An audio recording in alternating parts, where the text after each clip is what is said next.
Here are 10 times when the Simpsons were traumatized. Bart goes to France on a student exchange program. The Crepes of Wrath starts with Bart being shipped off to France after he pulled a prank at school that resulted in Skinner's mother being hurt. He flushed a small bomb down the toilet, and unfortunately, Skinner's mom was using one at the moment. So long, sucker! Skinner catches Bart and decides to pay his parents a visit. Oh, hello, Principal Skinner.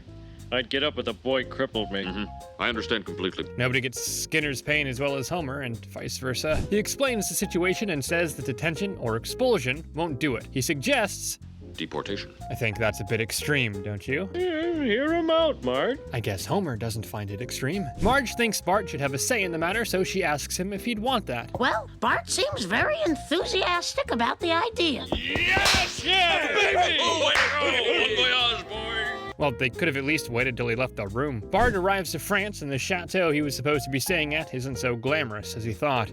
Ew, what a dump. Oh, Skinner got him good. The boy who's supposed to stay with Homer and Marge seems like a nice Albanian boy. We've become a fully functioning family unit. We've always blamed ourselves, but I guess it's pretty clear. Wow, Homer, but how about your lack of commitment to your children? Maybe that's one of the reasons why your family is dysfunctional. Meanwhile, Bart must be yearning for the family dinner fights. Can I have something to go with my turnip? Quiet! When you work like a man, we will feed you like one. Just wait till his anger kicks in. The prank he'll pull will have nothing on their cruelty. Not only do they not give him food, they make Bart sleep on the floor, while Adil sleeps in his bed, all nice and tucked in. He asks Homer if he can see him at work, and Homer is taken aback. None of my biological kids ever wanted to see me at work. Homer says he might have to talk a little with security, but he can come. Excellent. Oh, he's up to something. Homer better watch out. Bart's work becomes more and more obscure. Very good. Now, do it 1,000,000 times. He's gotta be kidding, right? Adil seems to know a lot about a nuclear power plant, but Homer doesn't notice it at all. Bart catches Cesar and his cousin pouring antifreeze in their wine, but they see him and make him drink it too to see if they put too much, aka to see if they'll poison someone with it. Qu'est-ce que je t'avais dit? Maintenant, va nous chercher une caisse d'antifreeze au magasin. His radiation-filled body can take a lot more than antifreeze. They send Bart in the pouring rain to town by bike to buy more antifreeze. He's wet, freezing, hungry, and lost in a strange country. I don't know how he hasn't tried to off himself by now. You're a policeman, aren't you? Excusez-moi, je ne parle pas anglais. They can't understand each other, so Bart gives up. Here I've listened to nothing but French for the past 2 mois. Bart realizes he's actually talking in French now. Bart runs to the policeman and tells him every detail of the torture he's endured in the last 2 months. De l'antifreeze dans le vin? Ah, mais c'est sérieux ça. Of course, if he hadn't mentioned the wine, God knows if he'd help him. Back in Springfield, police gathered in front of the Simpsons house, and they're looking for a very serious spy. We've been on the trail of a spy transmitting highly confidential information to an unfriendly nation. Come on, Homer, connect the dots. The man tells Homer that the spy's name starts with the letter A. Homer still doesn't connect the dots, but he sees Adil in the treehouse and starts calling for him and waving. Adil would get a kick out of seeing this. Adil! Oh, there you are! Oblivious man. So, Bart's captors and Adil are arrested, and Bart gets various praise from influential French government. Bart, I have something to say that's gonna bother me if I don't say it. It's good to see you. It's no wonder that Lisa is the one to point out how much she missed Bart. After all, they had an unbreakable bond from the moment she was born. Marge tells the story of Lisa's first word. It was spring of '83, and at the time, Homer and Marge were living in a small apartment with only Bart, and he was a menace even back then. Got your nose. Got your wallet. No! A troublemaker since day one. Marge comes in and announces that there's gonna be twice as much love in the house as there is now. We're gonna start doing it in the morning? Naturally, that's the first thing that comes to mind. Going to have another baby. Marge, that's... Bye-bye, Keys. I love how Marge just smilingly stares at him, not a worry in the world. Just wait till he turns 10. But they reach a problem. Their apartment is too small, so they need to buy a house. Homer asks Abe for money. Now you've given me a home for my family. I'd be honored if you came to live with us. But Grandpa's not living with them now. So how long before you ship Grandpa off to the old folks' home? About 3 weeks. Okay, that explains it. Homer goes to tell the rest of the story. Homer says it was hard to manage a child and a pregnant wife. But somehow I managed to fit in 8 hours of TV a day. That's how Bart got addicted to Krusty and Itchy and Scratchy. Everything is starting to make sense now. They start having problems when Bart won't give up his crib. Bart, From now on, the baby sleeps in the crib. Crib, I'm a baby. Someone's getting jealous. Homer decides to solve this problem by building Bart a bed of his own that he'll like much more than the crib. Instead, he builds a monstrosity. If you should die before you wake. Can't sleep. Clown will eat me. Can't sleep. Clown will eat me. Good way to traumatize your child, Homer. Marge goes into labor and Bart's sitting outside her room with his mind going 100 miles per hour. Well, Bart, what do you think of little Lisa? I hate you. The curse of the firstborn child. From the moment Lisa was born, everybody thought she was the cutest baby ever. So, Bart made sure she wasn't no more. Who's cuter now?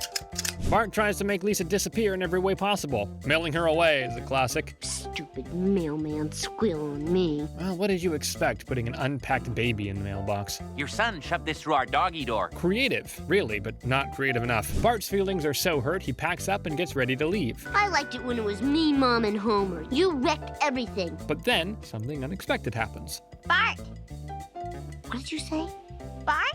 Summer and Succotash! You can talk! And she said the most important word there is. I'm her first word. Marge says she's not surprised since Lisa adores Bart, even though he tried to mail her away. Can you say daddy? Homer. No, sweetie, daddy. Homer. And an unbreakable bond was created. From that day on, Bart and Lisa have always done everything together. Now it's time to investigate the ghosts in the attic. Bart and Lisa hear strange noises in the house, and the family goes to investigate. The Ziff who came to dinner starts with Homer taking the kids to see a movie. But since all the movie tickets are sold out, he resorts to making them see the new horror movie, The Re-Deadening. I don't like this movie. Can we go home? Honey, can Daddy rest his soda on your head? That's an appropriate reaction to your kid being scared to death by a movie you insisted on watching. When Marge sees her kids shaking with fear, she gets really upset with Homer.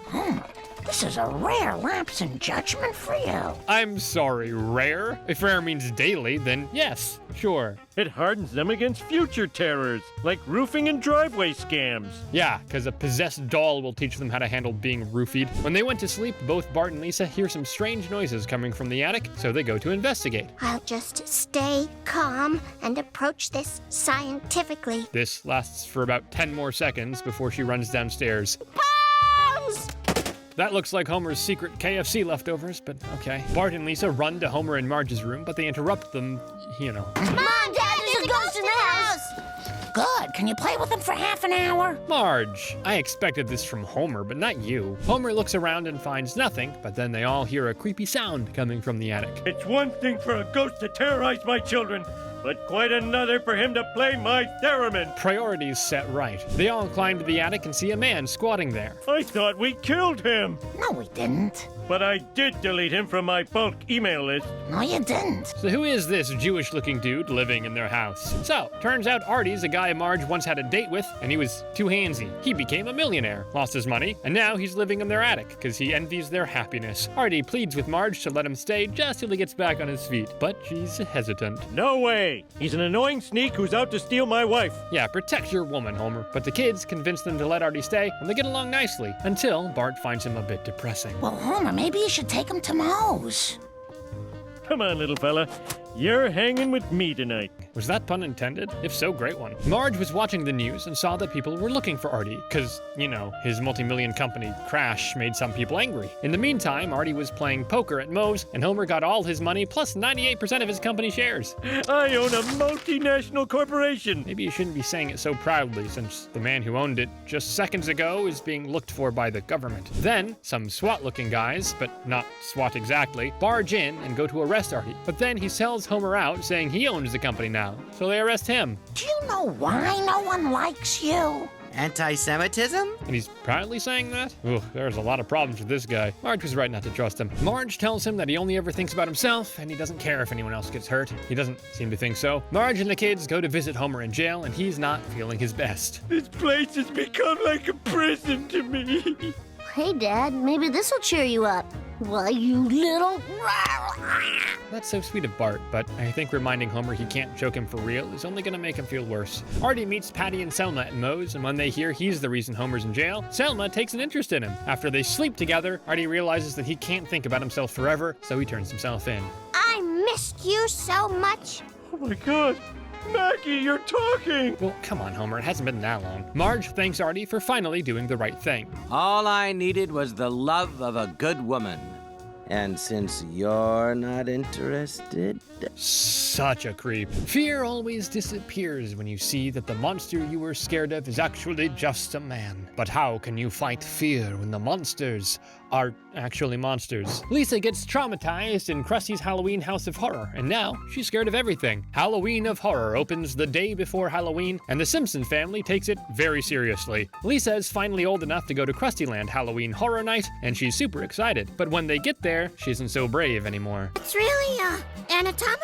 Oh yeah, the gore is super realistic. Lisa decides to give it another try since she doesn't want to ruin everyone's fun. Excuse me, I'm lost.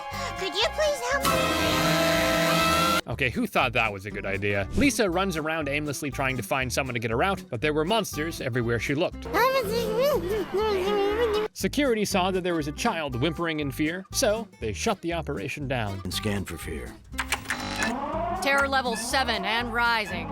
Shut it down. Shut it all down. Okay, at least someone's doing their job. They locate Lisa and bring her back to Homer. The next day, Lisa won't wear her costume to school since she's skipping Halloween this year. But when she got to school, she kept having flashbacks from the night before. Leave me alone!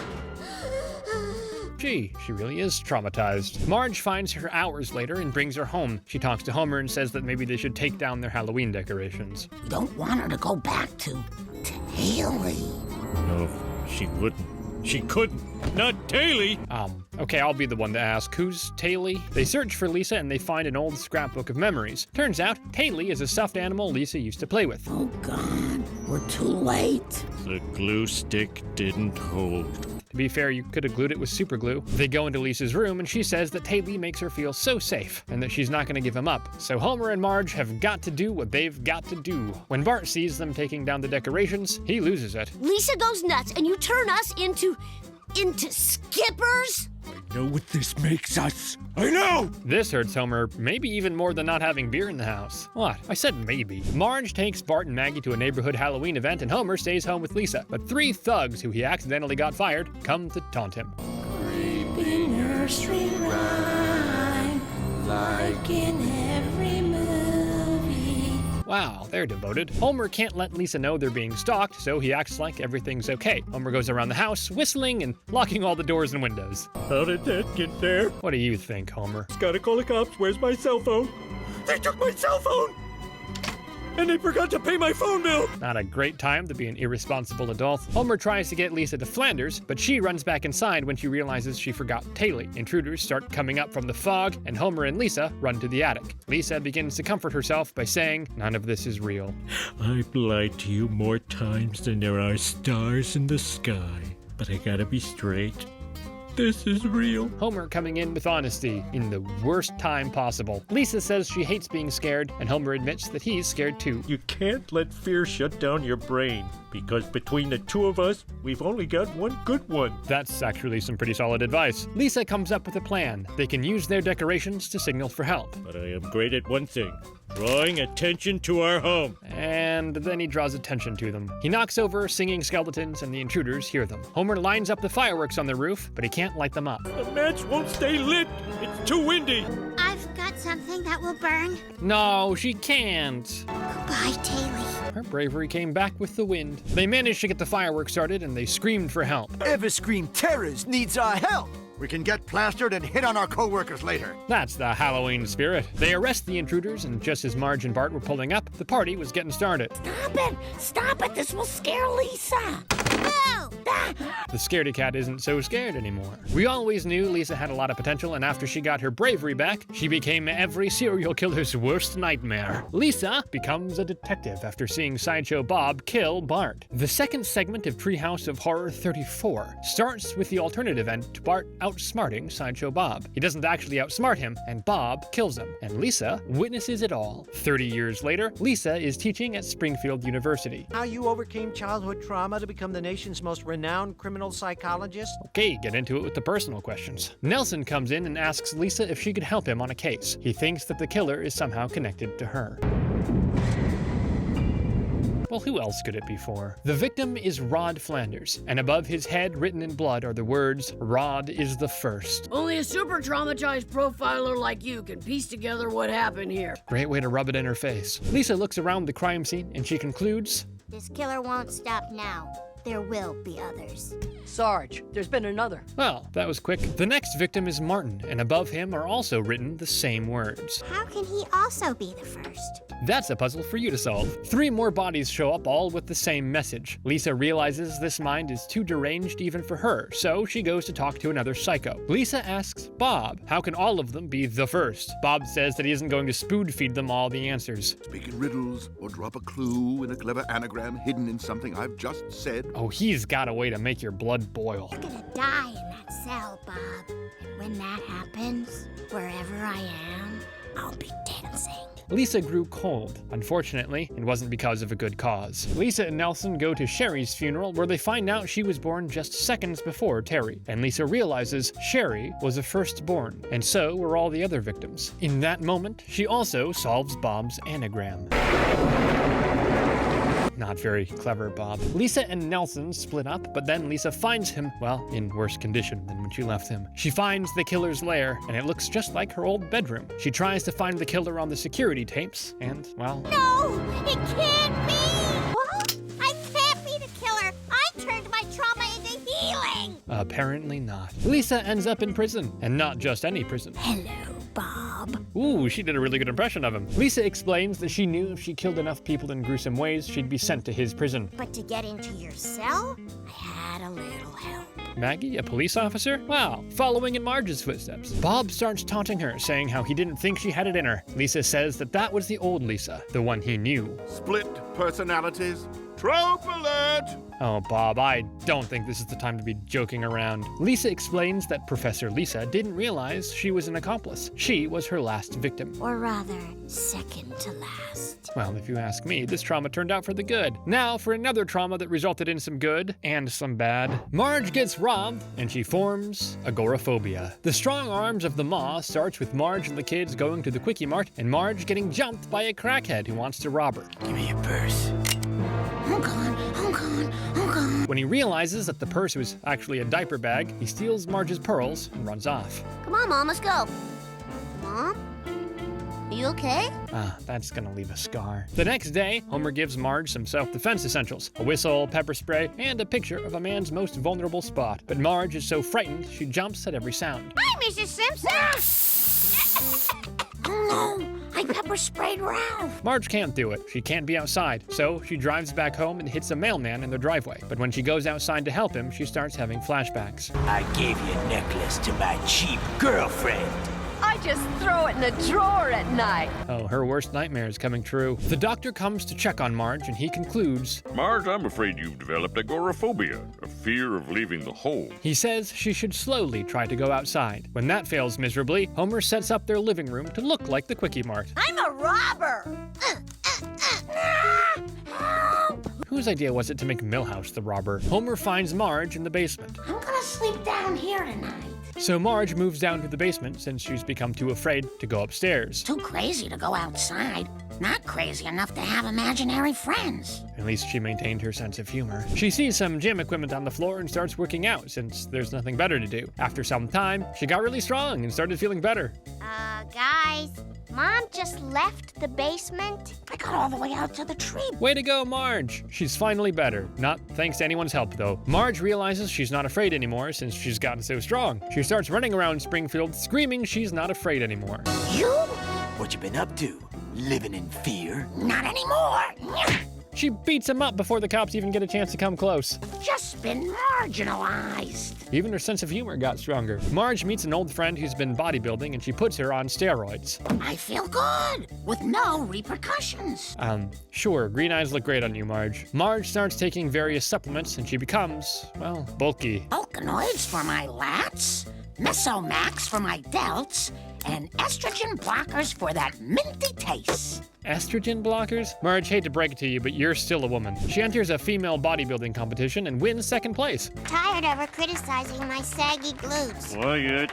Muscular ears can hear us. I guess the family is not a big fan of muscular Marge. Homer tells Marge how proud of her he is. She won second place and managed to keep her femininity. And that's why I didn't win. Sorry, sir. Sorry. Oh, she became quite irritable on those supplements. I didn't sacrifice my period for second place. She gets so mad she starts breaking everything in sight, bottles and bones. Somewhere in the sea of bull hormones is the sweet, wonderful girl I married. Marge also realizes that steroids have turned her into everything she hated. Homer knows how to talk to his girl, but beware, trauma will turn you into a bully quicker than you know it. What happens when a long-kept secret starts rumbling from the attic, waiting to come out? You'll see soon enough. Homer and Marge have been keeping a big secret from everyone for 10 years. Treehouse of Horror VII opens with Bart and Lisa hearing some rumbling in the attic. When they asked Homer and Marge about it the next day, they acted kind of suspicious. Homer, isn't it about time for the, Yeah. I'll go feed it. Very sly guys, that won't raise any questions. That night, they hear even more rumbling and walking-like noises, so they begin to think it's a monster. No more questions. I work my butt off to feed you 4 kids, and all you do it... What? Marge quickly corrects Homer, saying they only have 3 kids. I am sorry, am I hearing this right? Is there a 4th kid in the attic? When Homer and Marge leave the house, the kids climb into the attic and see chains and hear growling noises. Marge and Homer quickly run to the attic to see if any damage has been done, and oh, yes it was. Oh my God, Marge, it's escaped! What has escaped? What? Marge quickly calls Dr. Hibbert. It's what we've always feared. It's loose. Hugo is loose. Those kids pose the same question all of you are also thinking. Who or what is Hugo?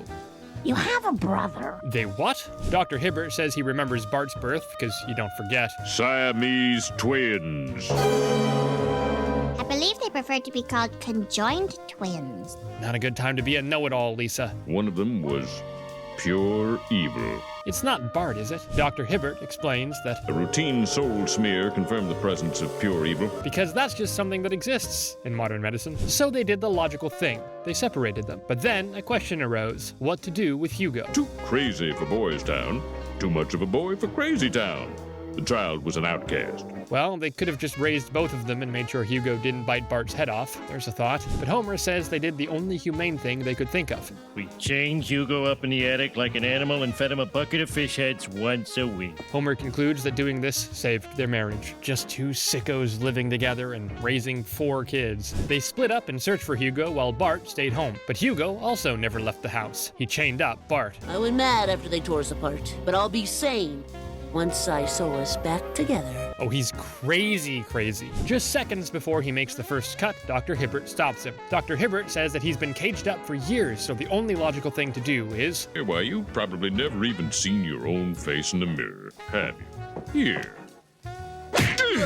Great plan, Doc. But while he was unconscious, Dr. Hibbert noticed something. You know how left is always considered sinister? Well, but wait, Hugo's scar was on the other side of his body. That means he couldn't have been the evil twin. That means the evil twin is, and always has been, Bart. Well, don't look so shocked. I called it first. Even though we've always thought of Bart as the evilest one in Springfield, Mr. Burns definitely takes the cake with his next scheme. Mr. Burns steals Bart and Lisa's puppies and tries to make them into a suit. 2 Dozen and One Greyhounds starts with Santa's little helper being out of control and the family can't figure out why. They went to the pet store and bought him a bunch of new stuff, but as they were driving home, he escaped. Don't worry, we'll catch him or run him over trying. That's the spirit. Santa's little helper went straight to the Greyhound racing track, so the family followed him there. They see Santa's little helper on the tracks, running with the other dogs. What's Santa's little helper doing to that dog? Looks like he's trying to jump over, but Santa's little helper got freaky. Everyone starts booing, but Marge says the dogs are in love. So that's what's been wrong with the little fella.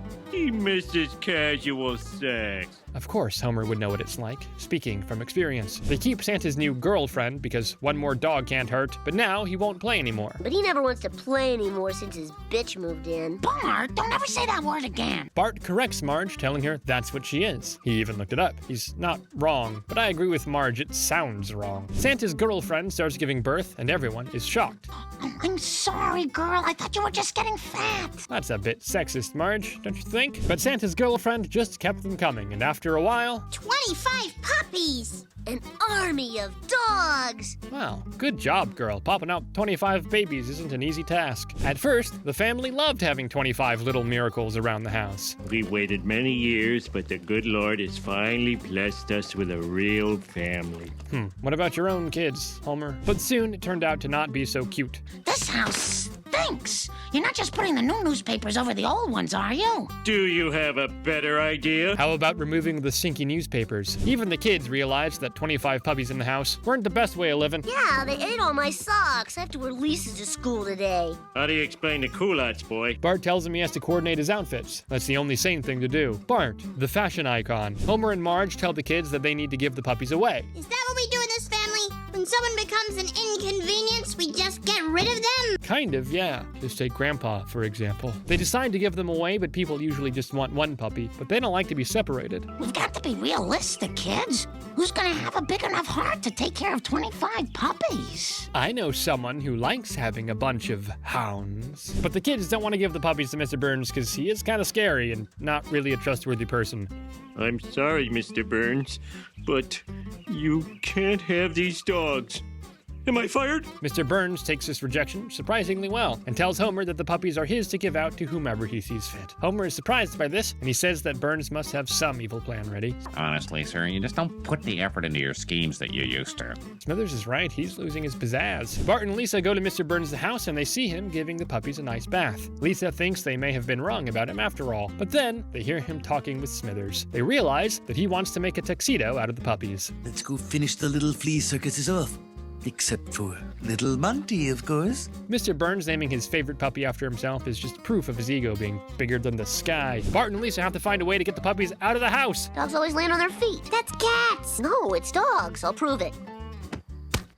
I think he's got his proof. They see a laundry chute, but the dogs won't go inside. I've got an idea. Sorry, Monty, but you're too big for this ride. Don't challenge him. That man has the body of a snake. Mr. Burns gets to the laundry room first, and he's ready to take the puppies away. Now, if you'll excuse us, children, the pups have a date with a fashion knife. Bart takes little Monty out of his hands and puts him with the rest of the pups so he can't tell which is which. There.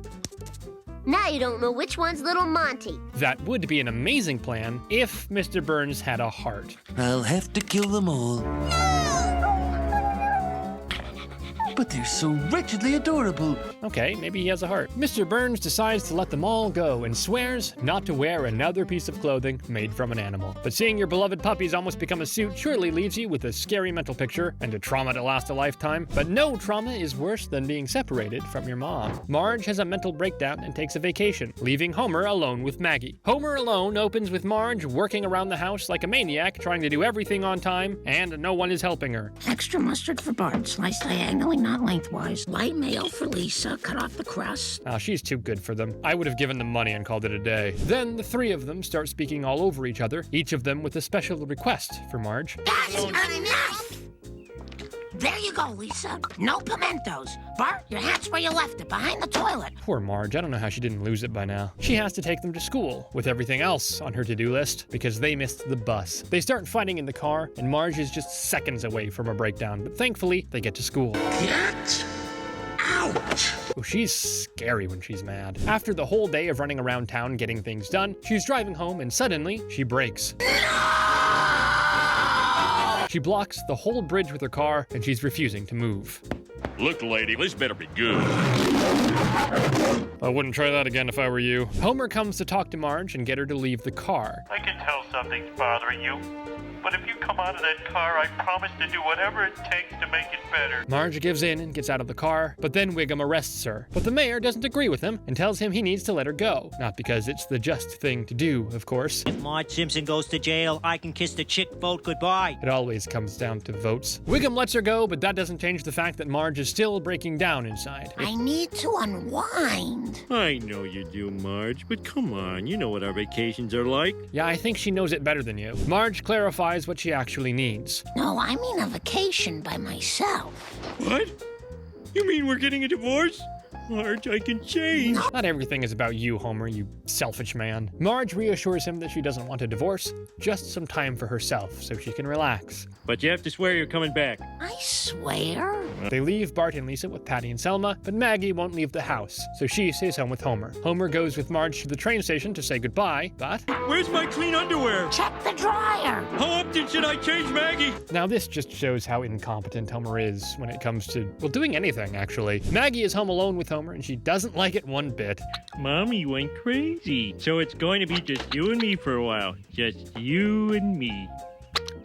That's a scary thought. Homer's having a lot of trouble with Maggie. Well, better yet, Maggie is having a lot of trouble with Homer. He can't feed her properly, he staples her diapers, and he lays on her while watching TV. So when he puts her to sleep, she wanders out of bed looking for Marge. Time for your 9 a.m. feeding. Honestly, she has a better chance of surviving on her own. Homer sees that Maggie's disappeared, and he looks for her everywhere. But nobody's more sad and upset than Maggie herself. She sees Marge in everything. A bush that looks like her hair, and a sign that, well, literally looks exactly like her. Please, don't jump. I know you're going through some tough times. Poor Maggie. Marge going away like that and leaving her with Homer really got her traumatized. Marge calls Homer and tells him she's coming back, so he has to prepare himself to tell her that he lost Maggie. Maggie was very young. It's not like we got so attached to her. No. Damn straight no. You lost a child, a whole child, because of your negligence. Chief Wiggum knocks on the door and gives Homer back his baby. Wanted on 3 counts of criminal neglect. You found my baby. Oh, thank you, thank you. Wow, Homer, leave something for Marge. They all go to pick Marge up from the station, and I don't think they've ever been so happy to see her. Marge tells them that she expects them to help out more so she can have some time to herself. I think I speak for everyone in this bed when I say you have nothing to worry about. Well, yes for now, but I bet that won't last for more than 2 days. Soon, Lisa will feel on her own skin how traumatizing it is to look after Bart. Lisa babysits Bart and Maggie, which causes an almost life-threatening turn of events. My Sister, My Sitter starts with Lisa becoming a babysitter, and everyone in Springfield admires her maturity. But when Homer and Marge decide to go on a night out, they leave her in charge at home. Dad, help me out. Take it like a man, boy, and do everything your little sister says. That's gotta be embarrassing. Bart decides that he's gonna make Lisa's babysitting experience as awful as possible. Lisa was adding peas to Bart's plate, and he kept telling her to add more and more. She tells him that he should eat the ones he has. I didn't say I was gonna eat them. I just wanted to look at them because they're so gross. Lisa tells Bart that if he doesn't want to have a babysitter, maybe he should consider not being such a baby. Oh, I'm a baby, huh? Well, then I'll act like a baby. Such mature behavior. His awful behavior upsets Maggie and she starts crying. Bart tells Lisa to relax and he gives Maggie some ice cream. It has caffeine in it! Well, I guess that'll make things more interesting for you now, won't it? Oh, he's such a brat. An egocentric brat. Lisa's given her best to get Maggie to sleep and Bart's not doing her any favors. He calls a bunch of numbers and gets people to come to their house. Well, he's not here! Nobody's here! And none of you should be here! You've all been tricked! Lisa starts chasing Bart around the house, trying to get him to go to bed when things go too far. Bart! Oh no, that's gotta hurt. Thankfully, Bart's okay, more or less. He's got a bump on his head and a broken arm, but nothing major. He doesn't want to go to an emergency room. He told Lisa he wanted everyone to see how good of a babysitter she was. Oh no! I'm going to preserve the evidence until Mom and Dad get home. Bart's tactic is spot on, if only he didn't keep hitting his head to make the bump bigger. He hit his head so hard he passed out, so Lisa is forced to dial 911. But the responders won't even hear her out because of Bart's earlier prank. Lisa consoles Bart, saying that she will get a doctor who will fix him, and by tomorrow. We'll all be a happy family! Happy family! Oh, Lisa's gone crazy. I mean, who wouldn't with a brother like that? She wheels him around town in search of a doctor, but unfortunately... Oh, Bart, I'm so sorry.